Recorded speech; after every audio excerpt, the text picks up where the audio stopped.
That's what I Yeah. would say. Do you have I mean, Jonathan shared a little bit about his favorite moments. I guess you do you have a favorite podcast moment of the season? About the podcast, Yeah. um, we should review it. Possibly, we can go around the episodes.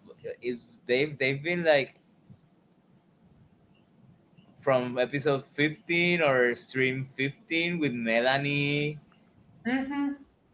and then it was with Andrew Jameson, Andrew Barnes Jameson, like talking about your piece. My piece, yeah. And then it was Nomi Epstein, and then we had Dan Bassin. We had a lot of guests, yeah. And after that it was Chris Goddard. It was a lot. And then Yeah. we had an episode of us three only talking about notation and the implications of notation. But then we had Kyle. Oh yeah, Kyle was so fun with the percussionist, yeah. I will say that right now, from the top of my head, but it's because they were the last ones. It was with Christina and Amanda, but it was because it's so recent in my head, and Well, we have. and you're working on it. You just were working on a vocal piece too. But I've kind of, for example, I've been listening to operas as of late. I didn't think ever I will ever enjoy an opera, and I was listening to Dido, and Aeneas, and seeing them, and I was listening to seeing Orpheus from Monteverdi, and I've got in on list like other operas like the Wagner operas, and well, that will be for summer. Like probably I will make my own Beirut week and see all the Wagner operas. But I'm getting an appreciation of the voice that I didn't have before. So, but yeah, it's kind of like it's more conservative in many ways, but it's that the limitations of the voice as an instrument is like the most sensible instrument ever, right? If you lose the voice, if you damage the voice, it's done. But I will say that those two episodes are memorable because they are the closest in time, and because we didn't have guests in a while. Because before them it was we didn't had any until Kyle, and Kyle was back in November, I believe. Let me see. Um, yeah, November 18 is when we had Kyle, and he was pretty fun. Shantin, you weren't in that one. Uh, I I was, forgot. I forgot what I forgot what I did yeah, those days. Yeah. probably working on a piece. I think When was it? When was it again? November, Uh, mid-November. Mid-November. Yes, I maybe working on some a Chinese orchestral piece, maybe yeah. whatever thing. Is Yeah. that I think that overall we had like a pretty eclectic season, you might say, or fiscal year. No, is would you say fiscal year? I don't know. Academic year, because we are running. You are on mute, Megan. Sorry. Yeah, I said it's hard to call it fiscal year when we're not Yeah, profitable or we're working on a budget. yeah, but academic without being in the academy year, whatever you may call it, because we began with Melanie Acito, and the Melanie Acito episode, I think it was pretty interesting because it's the first time we spoke about another art form in particular that uh, it's related to ours, but it's not directly. Uh, they are like Yeah. cousin art form. Melanie Acito is a choreographer, so it's about dancing, and that was a very good episode in the sense that we got to discuss a lot of things that we will not talk about in other Hmm. pieces. Um, Afterwards, I think like you got to talk. I think that the episode with Andrew was pretty good in the sense that you got to see how one of your tailor-made pieces had an effect on one of the performers and how he reacted to it Hmm. particularly, and uh, in an excited manner, right? He seemed pretty excited about it, and he showed us some of the techniques and all of that. um, Yeah.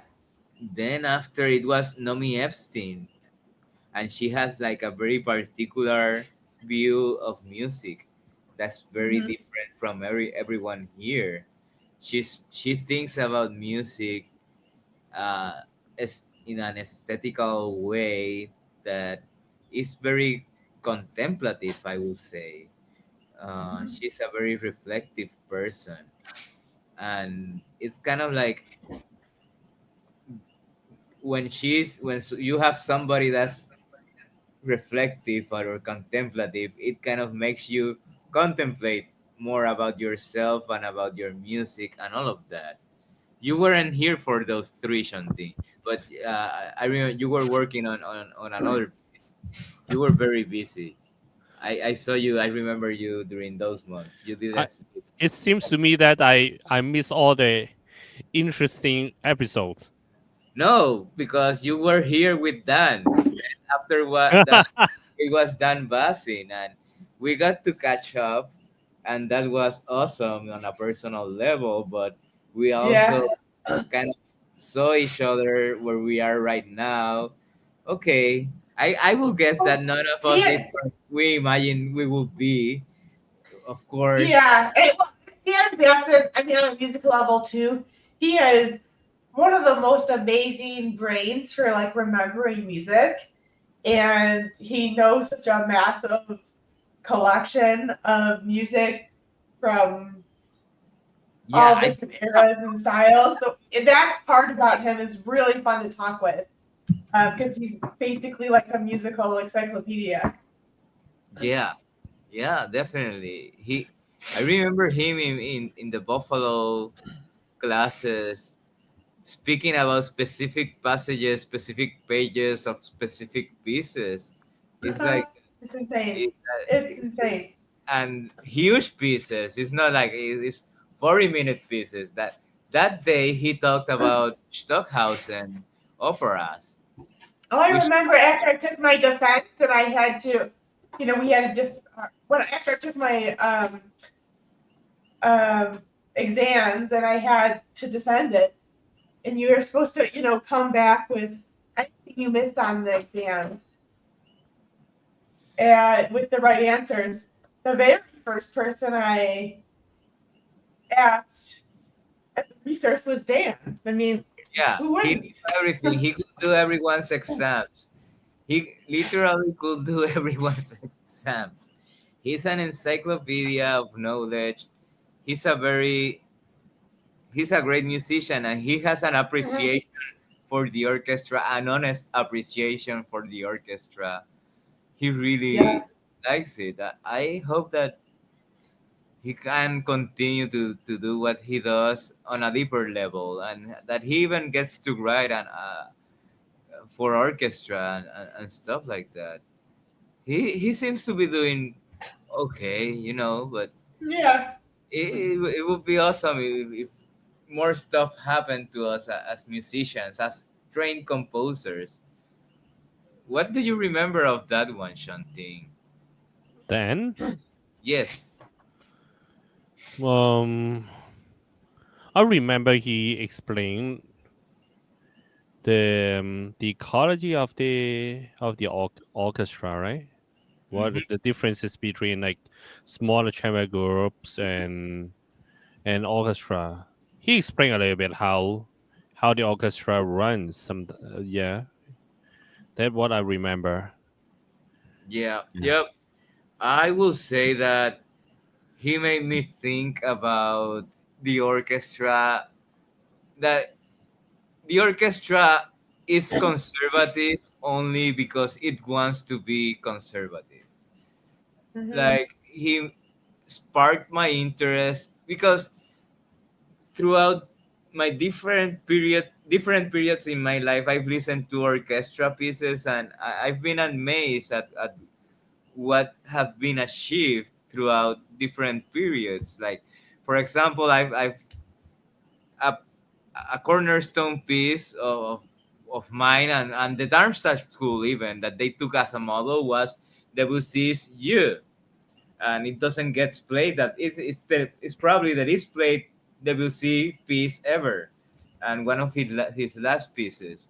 And Felder spoke about it. The Darmstadt school spoke about it a lot, and it was very innovative. Like, um, in terms of form, in terms of how it went from one section to the other, after all of his like accumulated knowledge on the orchestra from his other works. But uh, I kind of like came to think about, to perceive the orchestra as this dinosaur, as this museum type of thing that couldn't be innovated upon. And then put that into perspective, particularly with the Stockhausen pieces that I still have to review, because they are so, you cannot get them on physical media. Operas are meant to be seen, is the thing, and you cannot, they are not commercially available. If you haven't seen, if you don't see a Stockhausen opera live, then you will not be able to see them. Um, that's pretty sad. But the thing is that I it sparked my interest, and not to speak about the scores for those orchestras, because they are also pretty long, like 3 or 4 hours. And I think that he's onto something, that the orchestra can evolve, can evolve with the times. Possibly is that it being as an institution, the institutional forces that surround it don't let it experiment as much as one would like, on a chamber setting. On a chamber setting, because there's less people, there's less money involved, there's more bureaucracy involved. Like, that's the nature of it. But he kind of like opened my eyes, and taught me, yes, you can innovate, you can explore some things with the orchestra. Look at Stockhausen. Hmm. And that's what stuck with me the most, besides the interaction being Yeah. kind of like pretty reminiscent of 10, It's 12 it years stuck with ago. me when he was saying about how he was saying how like certain ideas are for the orchestra Yes, and orchestral certain are ideas. not like that. Yeah, that really stuck with me. You're right. Yeah, there are ideas that are that are, and yeah, that got me thinking too. There are grandiose ideas that are meant to be, uh, big, big gestures that are meant to be presented on big stages. Whereas there are other musical ideas. It's like the classical guitar. When you approach the classical guitar is a pretty intimate instrument. You cannot treat it like it's gonna fill a room with sound. You should treat it more like it's an experience between you and a small audience that is probably surrounding you in a way. um, so the classical guitar will be the exact opposite of what he meant there, and that got me thinking.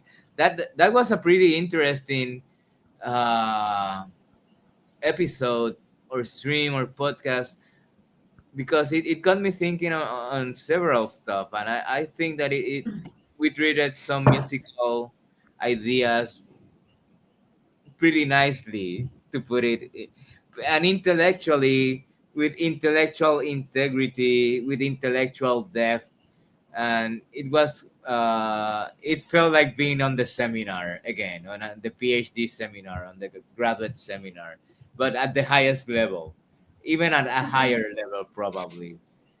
And I could go on and speak even better about that, but yeah, after that we had Shunting's friend, Chris Goddard. Right. Mm-hmm. What do you guys remember about that one? I remember him saying that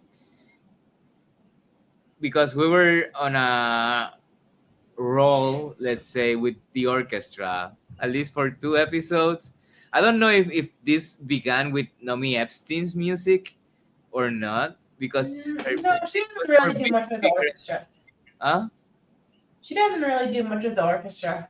No, but she had some pieces for ensemble. No, no, you're right. You're I totally right. think I think it had to do with the fact that Shunting just finished writing an orchestra piece, and you were We thought about trying doing an more orchestra piece for a episodes, little bit. So and we thought about doing you, more streams, yeah, right? But it's kind of like we just had those two. But I like how Godard saw the orchestra as being spatial music in itself. Right. That's just he really, his perception of the orchestra is a live perception of the orchestra. It's not a recording perception of the orchestra. It's like being there in the middle as a performer, pretty much, as a performer or as a conductor of the orchestra.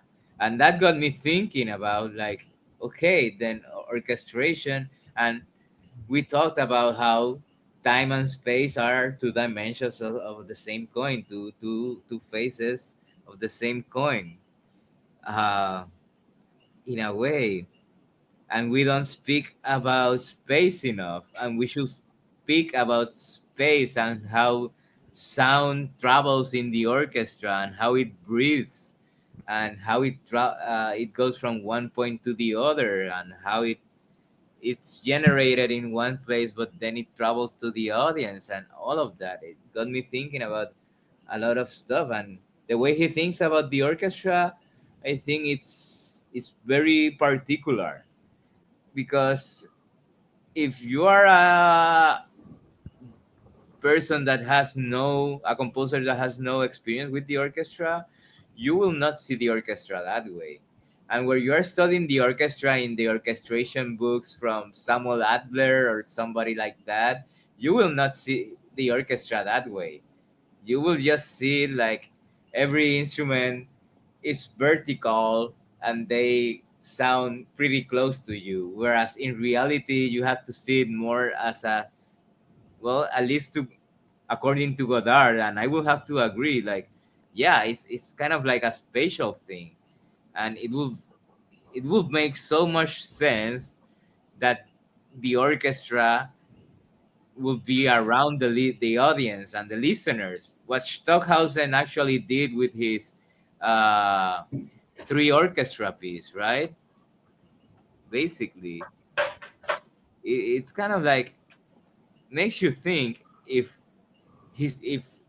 the work, like connecting both speakers, both interviewees. Is that how you say it? I hope so. hmm Um, like they are not so far apart, because if Stockhausen had in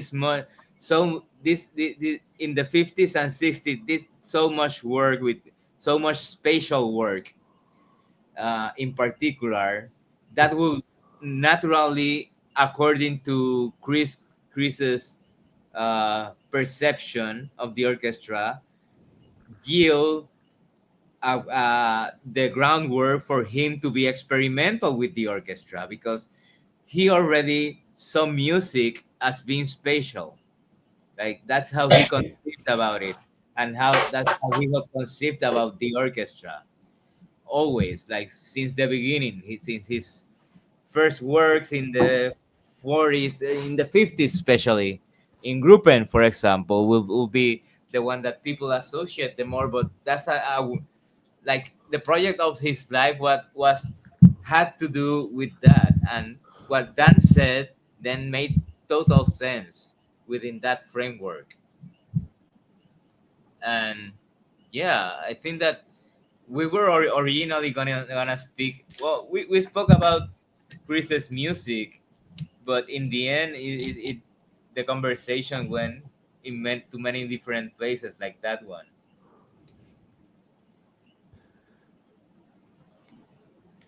So those two kind of like we as contemporary, and with contemporary, I'm being more specific than just writing right now, music right now, like any type of genre or type of music. I mean that you have studied the repertoire of what has come before and are trying to move the art form forward in a way, are trying to find your own voice within all of that has come before. Not that you are trying to write a symphonic work in a neotonal language or anything like that. I think that we as contemporary composers kind of have these prejudices against the orchestra that okay, it's well warranted, let's just put it that way, as an institution, as a conservative institution. But I think that those two conversations kind of open up my eyes to accepting that or seeing the possibilities of it being more than just a museum type of music, that the orchestra music has just passed and gone, and nothing can be done with the orchestra. And well, it sparked up my curiosity to study more about it and see if something can be done within those parameters. And it certainly can. It's just that you have to look not um, beyond the New York Philharmonic, let's say, for example.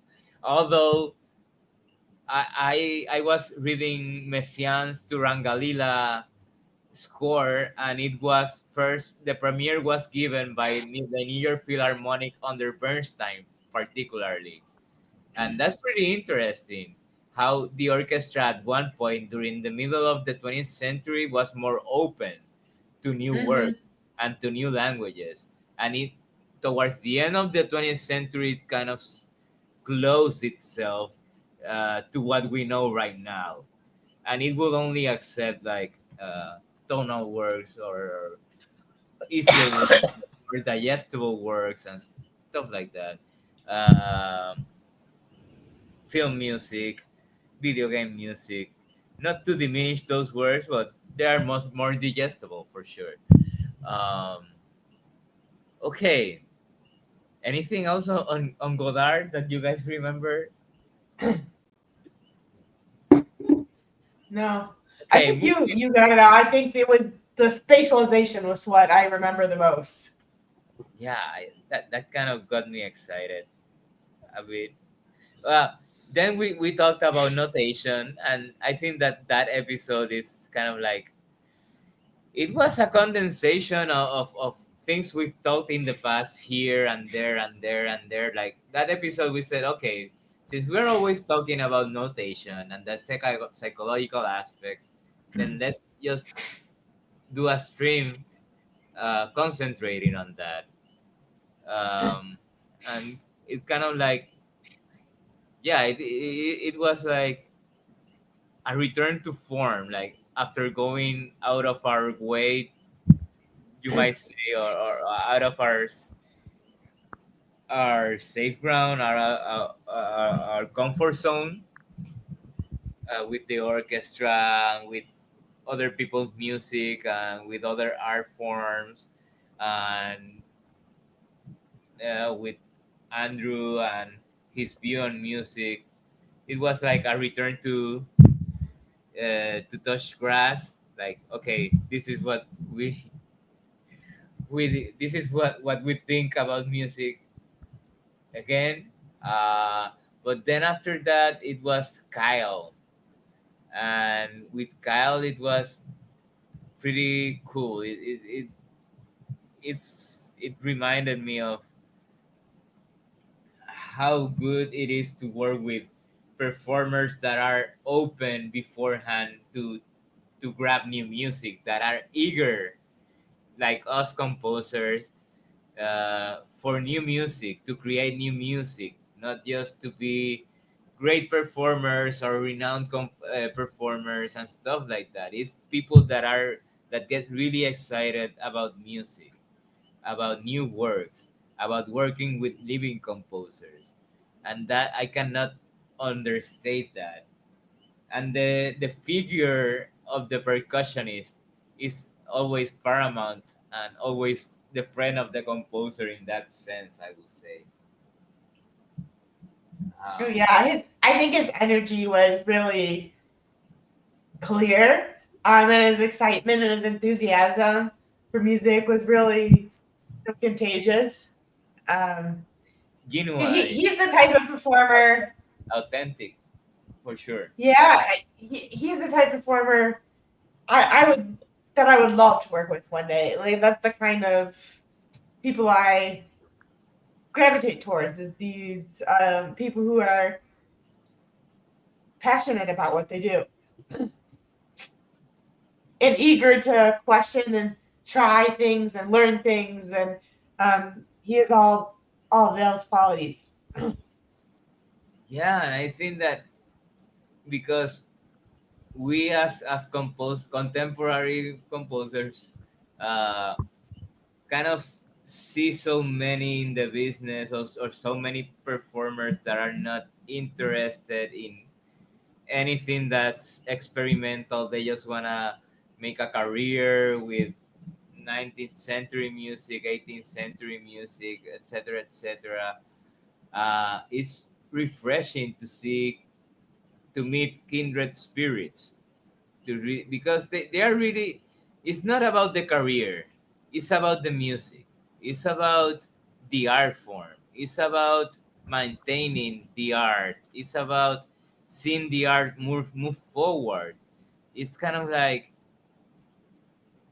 yeah, it's not, it's the total opposite of museum music, or of reinterpreting this Bach, the Chaconne, for example, for uh, God know how many million times, or and stuff like that. It's more exciting. It's what I think my idea of music. Why I It's why I got into this. It's why I studied what I studied. Uh, I will say, and speaking with a performer, on general terms, because with Andrew it was specifically about your piece, right? And your relationship came a lot into place. But with Kyle, it was more about new music in general, new works, Mhm. commissioning new works, how they approach, how they discover things about themselves as performers, about the Flanau duo. And the conversation went more into the Flanau duo than into Dal Niente, which kind of like, I thought it was Yeah, the other way around. I mean, I think the Flano duo, I think, is a newer group, and I think uh, they have more. They at least have more local shows. I think more shows in general, actually, than Deliante does these days. So I think part of that. I think it's real. It really seems like that's a real big passion project for Kyle. And it's like, that's his baby. That's his Yeah. baby. That is like, okay. It's like when you get, if we were get hired to do film music, in contrast, when we will do our own thing. I think that we will appreciate more the more original thing. I will guess. Who knows if I'm using a good analogy or not. Um, I will But I guess. think that episode really, you know, inspired me. Not that I need much to inspire me to work with percussion because I love percussion, but it kind of ignited that flame for me Yeah, again. reminded you it reminded me of why I love percussionists, for example. And yeah, we talked about it in the past, but it was like he was there, and kind of like, um, it was going the excitement or the enthusiasm was going on in on real time, you might say.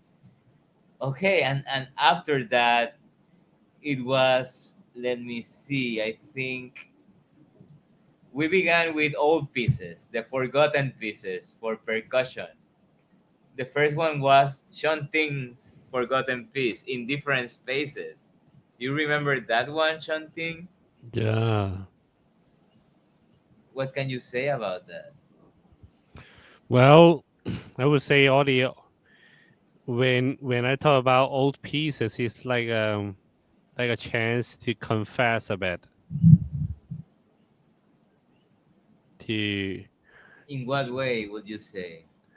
like Kind of know what you mean, but in what way would you say? for example, what kind of like missed opportunities in the composition, what I could have done, and also a chance to see how artistically I have grown from, like, I believe the piece was composed like in 2010 or 2008, something like that. It was an very old piece, and I'm amazed to see how how it's different nowadays. How did you perceive it? In the past or now, Now, now looking.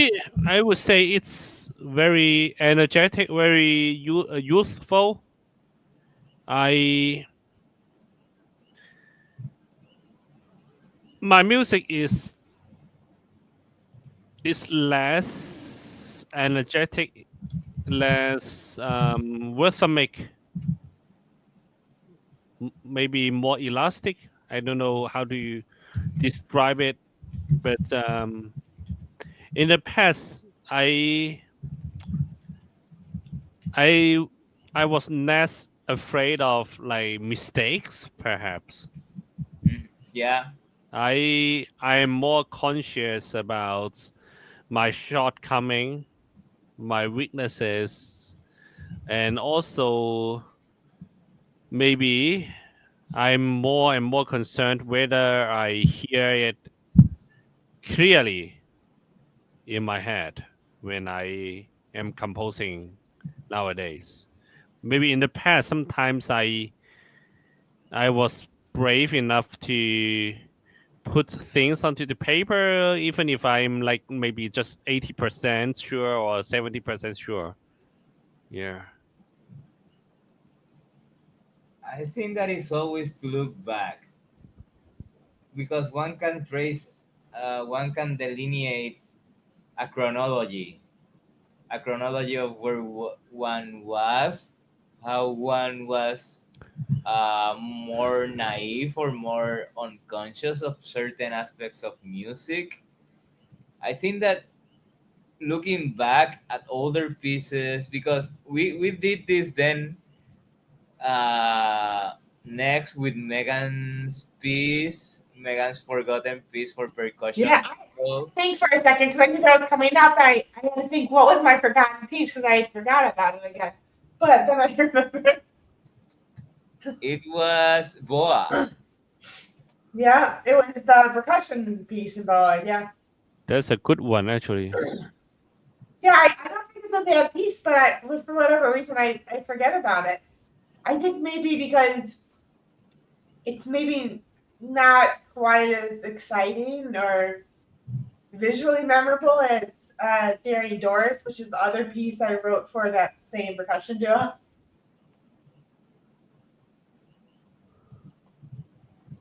Yeah. I think that again we can look back, but even more so, this will be more true of your next piece. So, because we went over Megan's Opus One and my Opus One, and Hmm. that was way before, and Yeah. that like really what we consider an Opus One, like the concept of an Opus One would be where we kind of finally, but found our voice or our style, but not really, kind of like an in between piece. But the first one that is showing signs of being ourselves, let's Hmm. say. Hmm. Uh, and for you, it was a piece that, My yeah, timpani violin piece from it like was 2007. So that piece is really old. mine too. Mine was 2007, Um, 2008, or yeah, it was 2007, I believe. Um, or 9. and I still like that piece. I mean, I'm not gonna lie, I like the piece, and I'm very, I have a big emotional attachment to that piece too. So my opinion is like so completely jaded. But yeah, it was fun because I think I have a lot of good memories attached to that piece. It's on one part like the personal aspect when where one was at the time, like the life one was living. Well, one puts it in contrast with today. Like one will never imagine. One kind of like imagine one's own life like heading in one direction at that point or whatever. Um, one could only imagine one outcome. One could not imagine different outcomes, and well, we ended up in another one. Let's say. I guess we all get thought we were gonna be uh, distinguished professors in music at these universities, right? And presenting our works regularly with orchestras and big ensembles and stuff like that. Nah, but the thing is that there was more optimism, but there was so much more naivete. But that's kind of like the charm of it all at the same time. Kind of like, uh, yeah, it's important to look at the past. It's important to see what you've been through and how it compares with your own life as a composer. What I see in my is that this young guy that was getting was that just decided a couple of years before that that he wanted to be a composer or wanted to study composition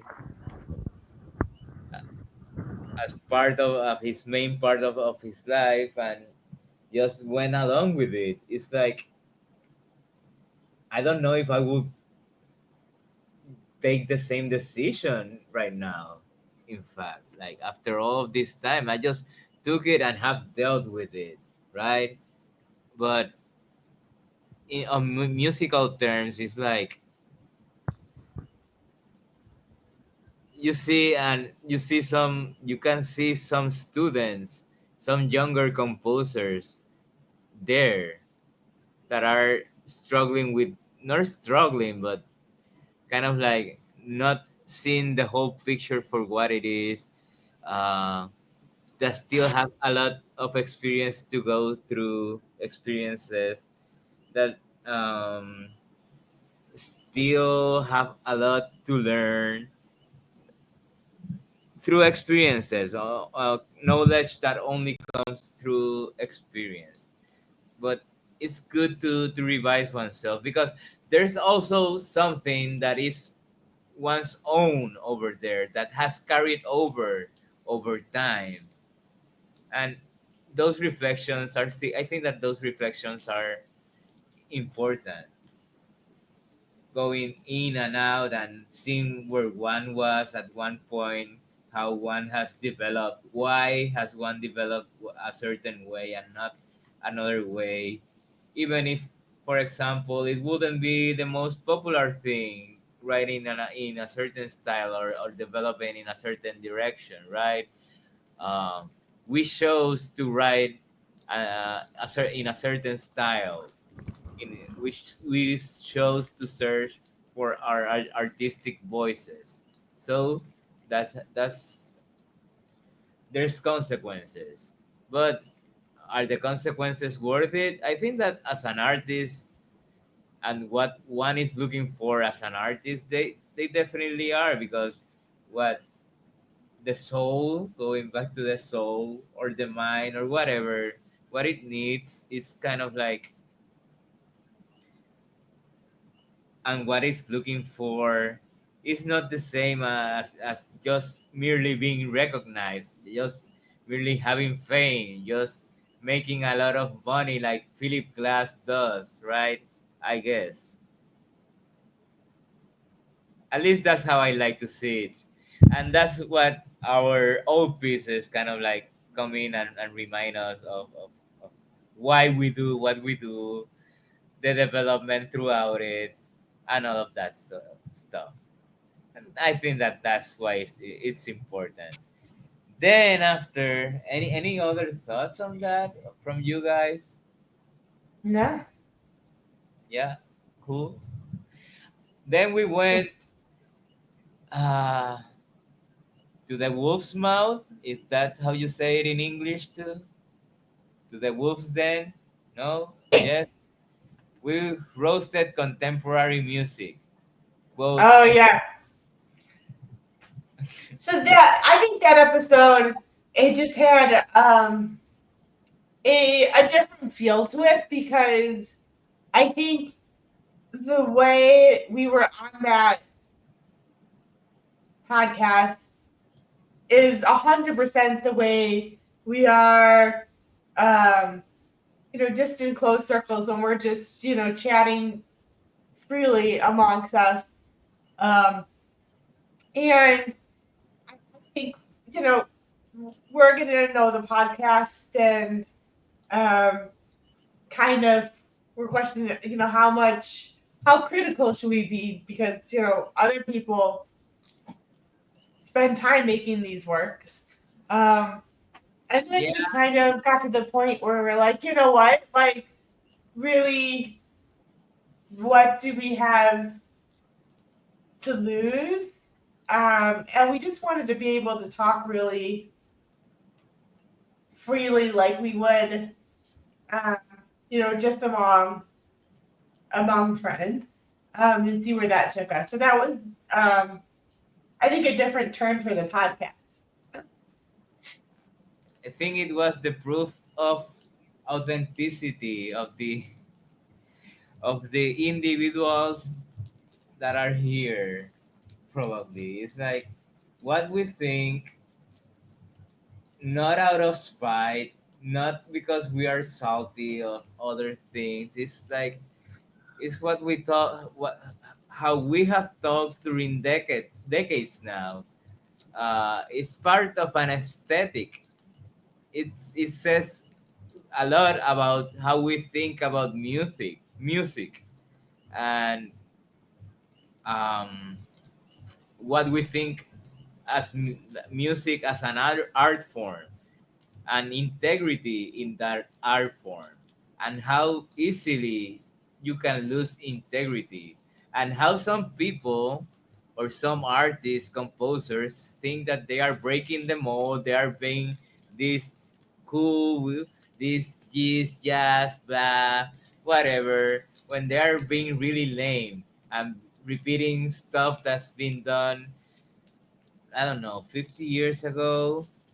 I hope we don't fall upon that. I like to think that we don't.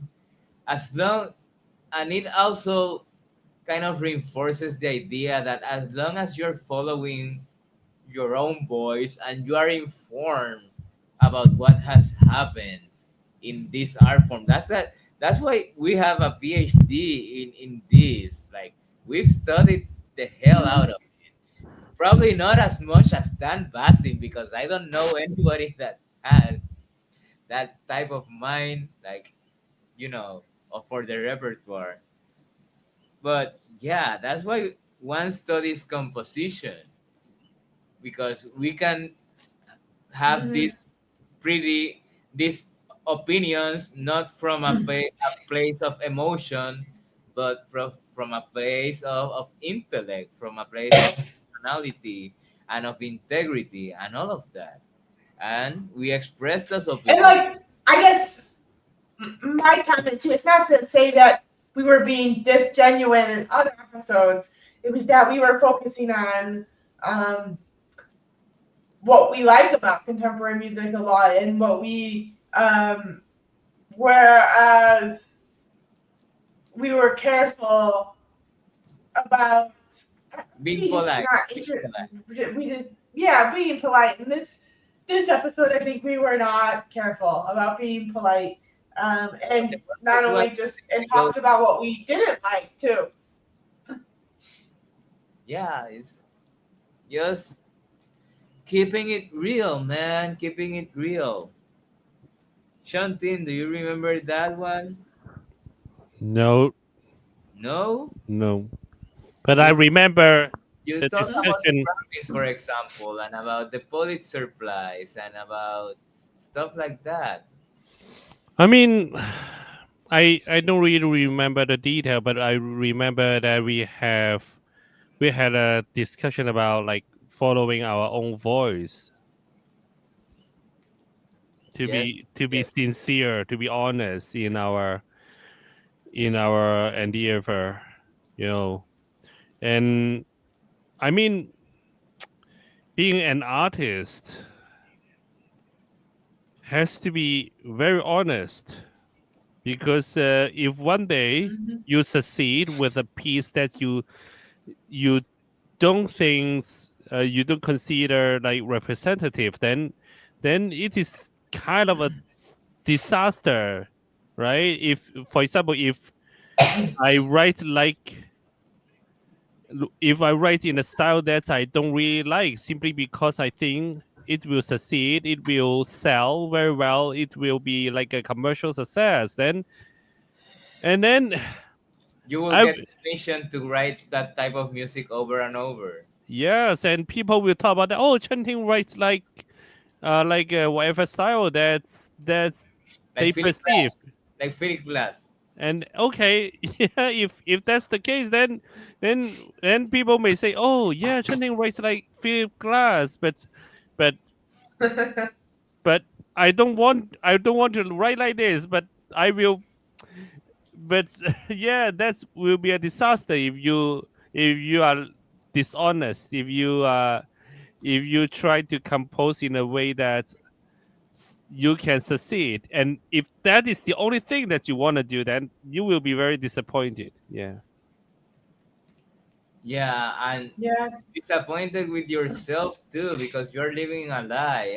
I was talking to this about to my students, because we were studying Marcus Aurelius' Stoic philosophy during my last classes, and it's like you're living a lie, and if you're living a lie, then okay, what the point was to be honest most of the time. But why is that important? Because there comes a time where you start lying so much to other people that you start believing your own lies, and then you become not only that it's about being inauthentic, it's that you don't even recognize yourself anymore.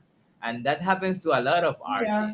artists, and a lot of artists just begin that route and start writing in other styles that will be pleasing to other people but not to themselves. Because I'm not saying that you should not be a people pleaser, that like we have a certain type of responsibility with the audience, but I think that we have a responsibility with ourselves first. If we don't like what we do, then what's the point of it all, right? If we don't like our own works, if we hate our music, I wouldn't understand. It's like hating yourself, pretty much. It's like Yeah, I mean, but it's also, I think it's, I don't know, for me personally, like, it is easier for me to be very authentic um, in my music, especially I feel like I was being very authentic at a very young age, like at 19, because you kind of can, it's just music and you can kind of hide behind it.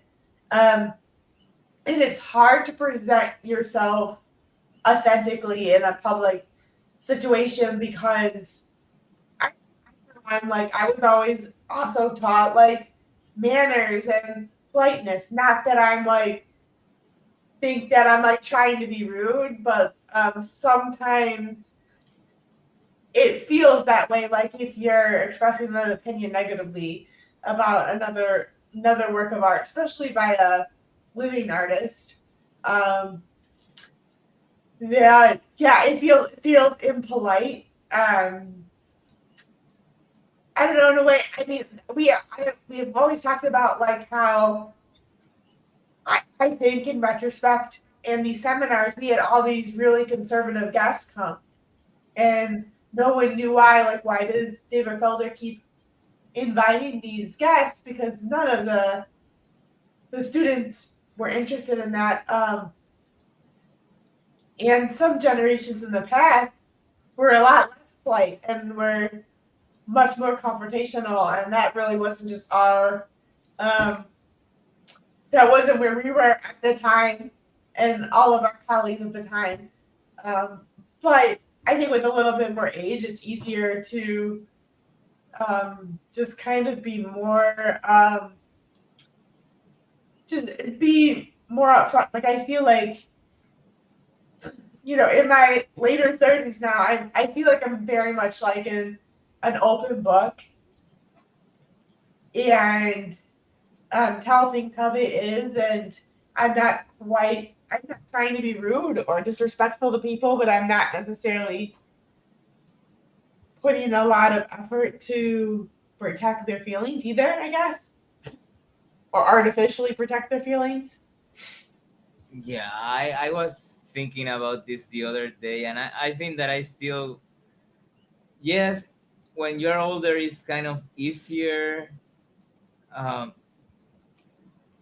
but at the same time, it's kind of like one still has to let go of that politeness. Why is it important? Because when you are all the time too polite, you are not being yourself, and it becomes kind of like your modus operandi, your way of behavior, and then you just become a fake of yourself, and you forget how to be yourself. Sometimes you have to simply tell it like it is. Be rude, uh, be brutally honest.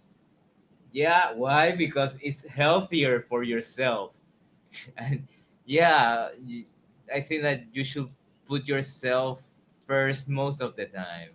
Of course, we have a communal, a collective uh, balance to maintain, but I think in the end, still people appreciate, and people have a sixth sense for BS, for authenticity. When you are being inauthentic and when you are being extremely polite and not going with what you think, I think that most people kind of can perceive it. And I think that the most important thing is just doing it to yourself, because once you get into that behavior, it's harder to get out and to get the real you out there. And being the real you is kind of like it's not just a romantic ideal. It's about being mentally healthy too. It's like when you are not yourself, when you are not expressing uh, your own desires, they get repressed and they will still manifest in different manners, one way or another. It's having control over how they manifest that is important. That's my psychoanalytic kind of analysis of all of this that has to do with all of this in a Yeah, way. I mean, I guess like I just know in age too, like I appreciate when people are authentic and honest with me. I really struggle with people who are um kind of nice, sweetie sweet in front of you and then kind of are a different way behind, like they're a little bit unauthentic. So I try my best to be that way. Um yeah. And I understand obviously the composers we're talking about, I'm sure have very different backgrounds than us and also very different goals than us. Um, which is, why they create, extremely different work than we'd probably ever be interested in spending our time creating. Yeah, and think about it. It's like, how do you guys feel when somebody describes your work like it's very interesting? I hate that.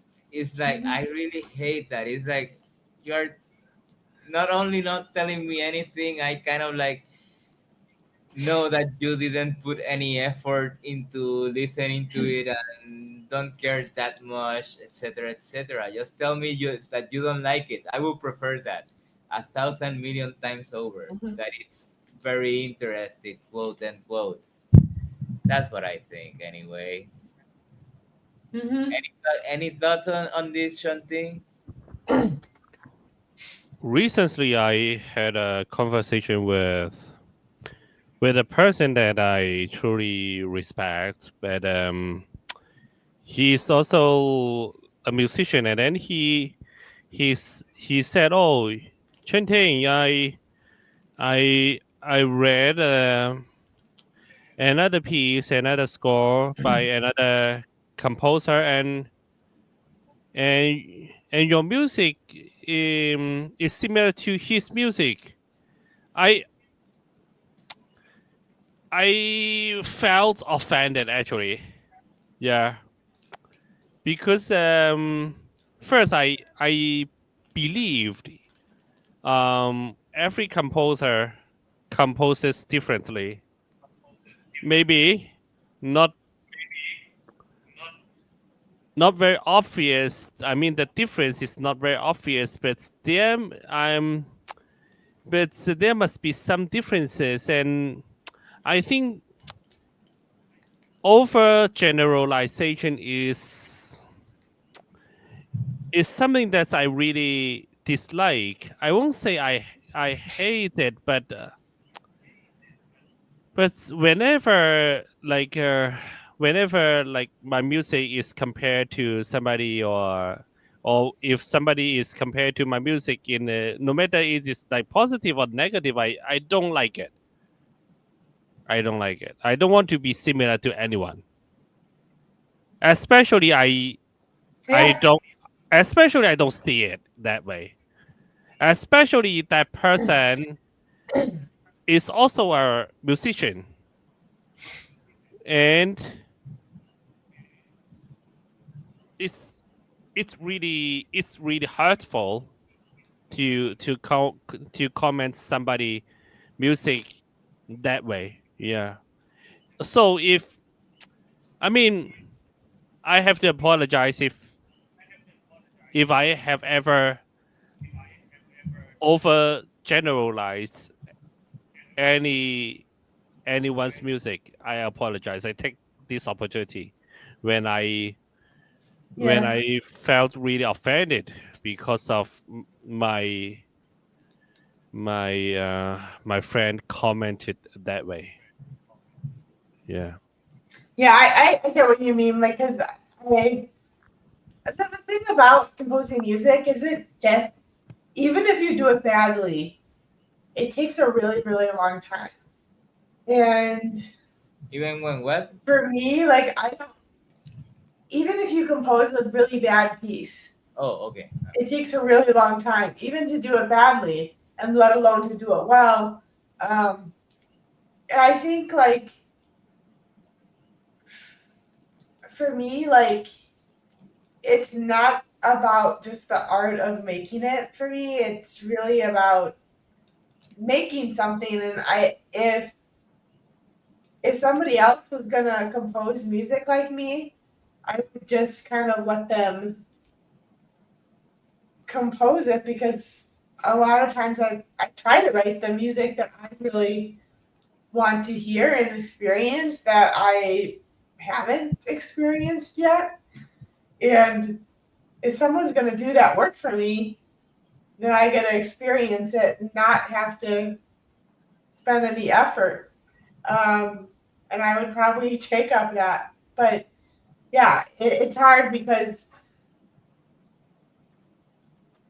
those criticisms are like criticizing like a lot of time that's spent. It's not like other art forms. You have the potential to like cram something together in like an evening. And that's not really even possible to even do badly that like that. What I will say is that I I have some pieces that I think that are bad, that I don't like, that have been performed and recorded, but as long as I tend to prefer overall that they are original than they are good pieces, if you know what I mean. If they are original, I'm okay. If they sound generic, then or that somebody else could have written them, then that's devastating. That's why the Yeah. like for one piece, for a brass quintet that I didn't really know that well how to use the brass. Uh, that was, I think, the harshest criticism that I got in the composer seminar. Uh, Felder telling me that it sounded a bit generic, and it always stayed with me. Like all Yeah. other criticisms about other pieces, I don't remember Oh that. yeah. I don't remember that well. I remember really yeah, I remember the criticism I remember the most is also my most negative was when he called my chamber orchestra piece a exciting failure. Yeah, there are some criticism that kind of stay, and for me it will Yeah, have it's not sounding original. If you can give me all of this, you are not economizing material effectively, you are all over the place, or you are not using the instruments right, blah blah blah, all of, you can tell me all of that. Not that I've received that many criticisms in that way, but you know what I mean. The usual criticisms about why a piece is bad, or the yeah. form, or whatever. But I don't care that much. But if you tell me that my piece is kind of generic, that it sounds like another person could have written it, now that kind of like it stings somewhere deep. yeah, yeah, I'd much rather somebody rip my piece to shreds and say and really passionately hate my piece than just be like, meh, whatever. Yeah, I kind of heard that in this other type of music. Let's move on. Oh, Uh-huh. you kill me. That's pretty fun. Okay. That was regarding contemporary music, and I guess that also has to do with the academic music episode. And I kind of don't remember that episode that well. I think that we kind of talked about the academia in general and like what is expected and Yeah, seriousness of academia. Do you guys remember? yeah. It's like That one I remember less than some of the others, but I do vaguely. I think,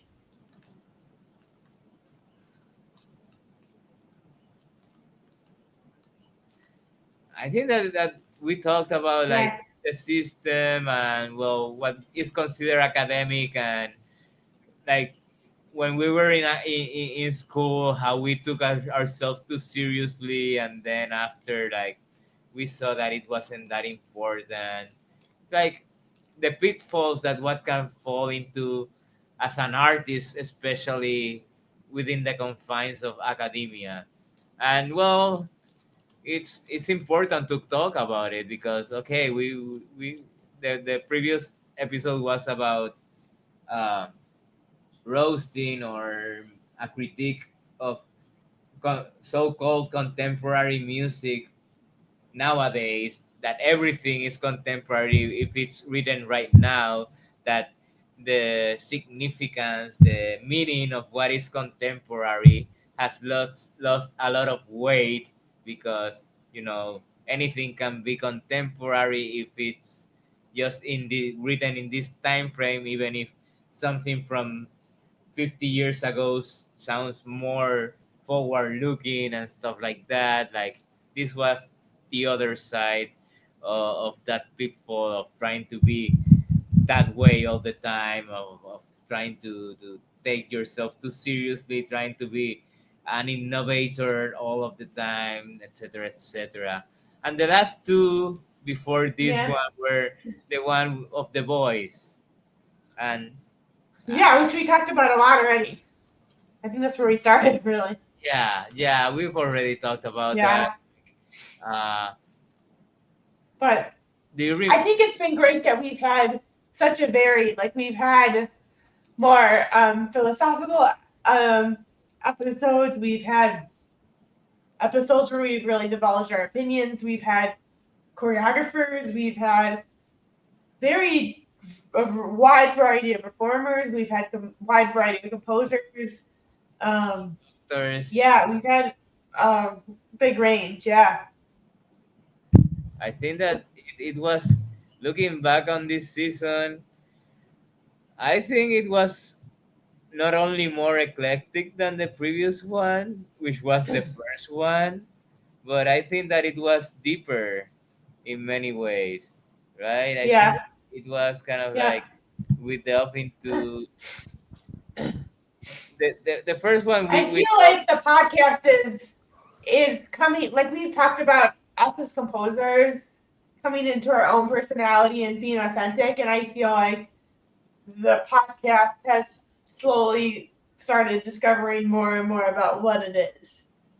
yeah, Um, I yeah, think so and too. being And I think that the plans that we have should lead us that way too if they come to fruition. yeah, I hope so. I yeah. certainly hope so. I think we have a lot of exciting ideas and directions in store um, for projects like adjacent with the podcast, and hopefully more guests and topics in the next season.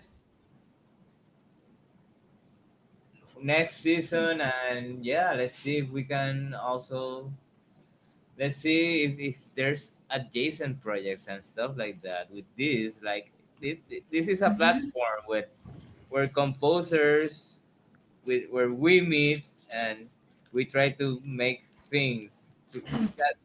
That's what we came here for. It seems like creating things, right? That's why we became composers. Mm-hmm.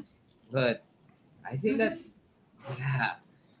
Shanting, is there anything you wanna add to like those episodes of The Voice or anything else? Like looking back?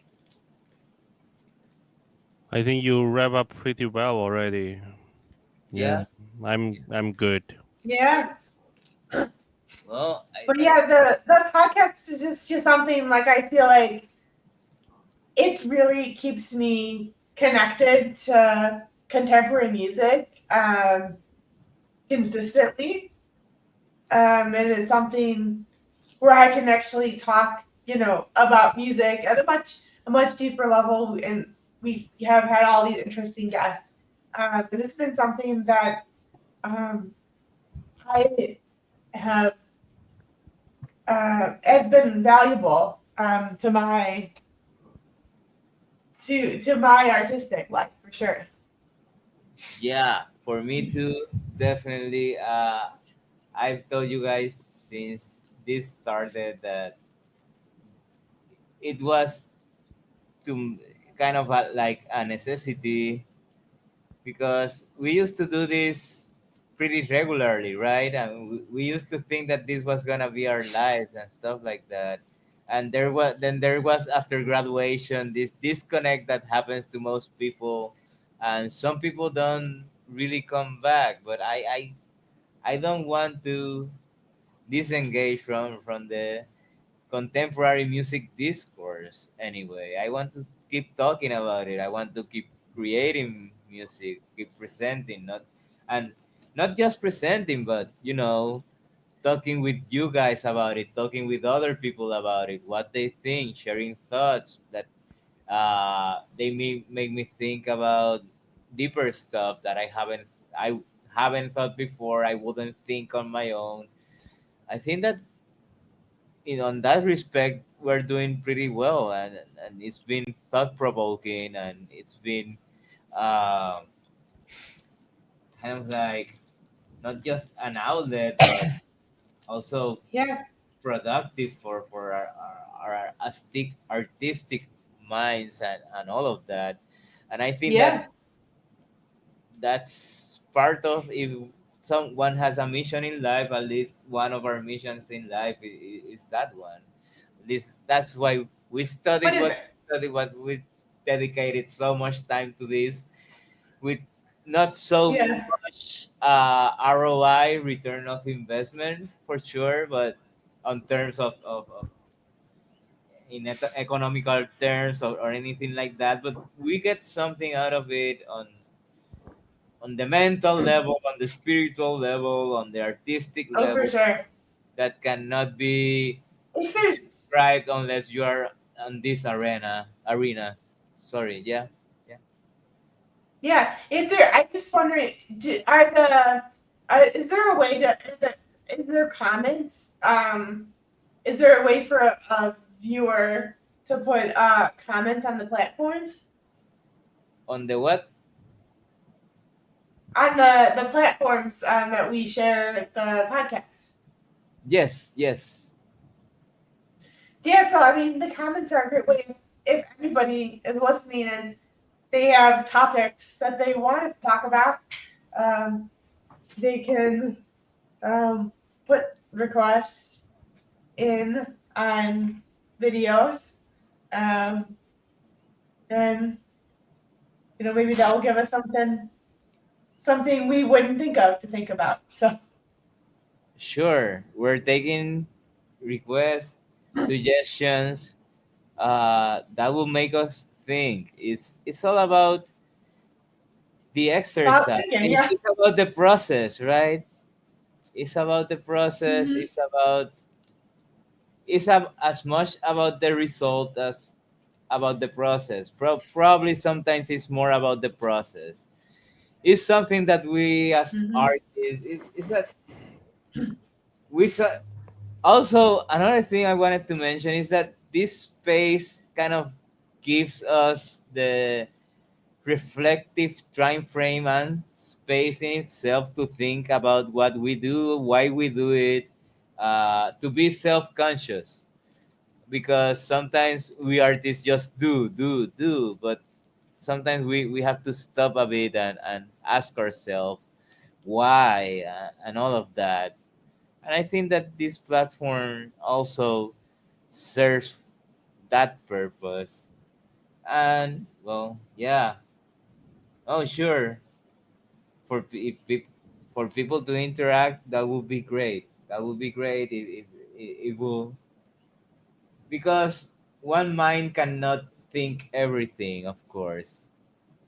Especially on in art, it's like it's a community in the end. And even if we criticize, I think these other more conservative type of composers and stuff like that, it's like we must thank all of these surrounding